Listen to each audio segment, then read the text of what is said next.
মহানগৰীৰ বশিষ্ঠস্থিত ৰাজ্যিক বিজেপিৰ মুখ্য কাৰ্যালয়ত মাহেকীয়া মুখপত্ৰ এই বৰ্ষৰ প্ৰথম সংখ্যক অসমীয়া বিজেপি বাৰ্তা উন্মোচন কৰা হয়। অনুষ্ঠানত উপস্থিত থাকে ৰাজ্যিক বিজেপিৰ সভাপতি ভৱেশ কলিতা, ধ্ৰুৱ প্ৰসাদ বৈশ্য প্ৰমুখ্যে কেইবাগৰাকী বিশিষ্ট ব্যক্তি।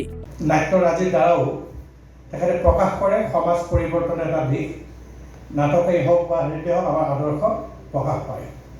আৰু নিঃসন্দেহে অষ্টাদশ বৰ্ষৰ প্ৰথম সংখ্যক মুখপত্ৰ উন্মোচন কৰে বিজেপি নেতা ধ্ৰুৱ প্ৰসাদ বৈশ্যই। ইপিনে বিজেপিৰ ৰাজ্যিক সভাপতি ভৱেশ কলিতাই জানিবলৈ দিয়ে যে 10 জানুৱাৰীত অসমলৈ আহিব বিজেপিৰ ৰাষ্ট্ৰীয় অধ্যক্ষ জে.পি. নাড্ডা। বিষয়ববীয়া সভা হ'ব, এখন নিৰ্বাচনী ব্যৱস্থাপনাৰ সভা হ'ব আৰু 8 তাৰিখে ৰঙিয়াত হ'ব। 8 তাৰিখে ৰঙিয়াত, 9-10 গুৱাহাটীত হ'ব। সেনেকৈ এতিয়া আমি ঠিক কৰা নাই।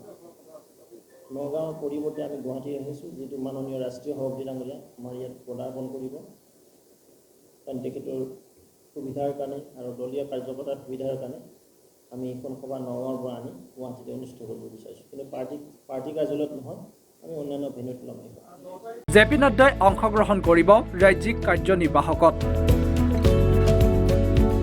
গুৱাহাটীতে অনুষ্ঠিত হ'ব বিজেপিৰ ৰাজ্যিক কাৰ্যনিৰ্বাহক। সাংগঠনিক সভা আমি আগন্তুক লোকসভাৰ কাৰণে আমাৰ সাংসদ, বিধায়ক, সন্মানৰ মন্ত্ৰী, বিষয়ববীয়া বিভিন্ন পৰ্যায়ত আমাৰ চৰ্চা হ'ব।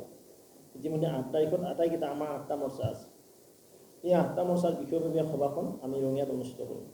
ঠিক তেনে 9 তাৰিখে আমাৰ যিটো পাৰ্টি অফিচত নকৰি আমি বেলেগ স্থান লৈছিলোঁ, নগাঁও লৈছিলোঁ, যিহেতু মাননীয় ৰাষ্ট্ৰীয় সভাপতি ডাঙৰীয়া ৰাজ্যিক কাৰ্যনিৰ্বাহক সভাত মুখ্য অতিথি হিচাপে বা তেখেতে আমাৰ সমাৰ্পণ অনুষ্ঠানত মাৰ্গদৰ্শক হিচাপে উপস্থিত থাকিব। সেই নিমিত্তে আমি এইখন সভা গুৱাহাটীতে অনুষ্ঠিত কৰিম বুলি মনস্থ কৰিম।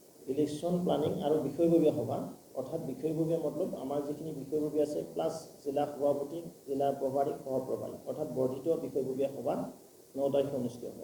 আৰু প্ৰথম ভাগত আমাৰ ইলেকশ্যন প্লানিং কমিটি মিটিং হ'ব। দ্বিতীয় হাফত আমাৰ বিষয়ববীয়া হ'ব আৰু নেক্সট ডে আমাৰ পূৰ্ণাংগ ৰাজ্যিক কাৰ্যনিৰ্বাহক হ'ব। Bureau report B24 Assam north east.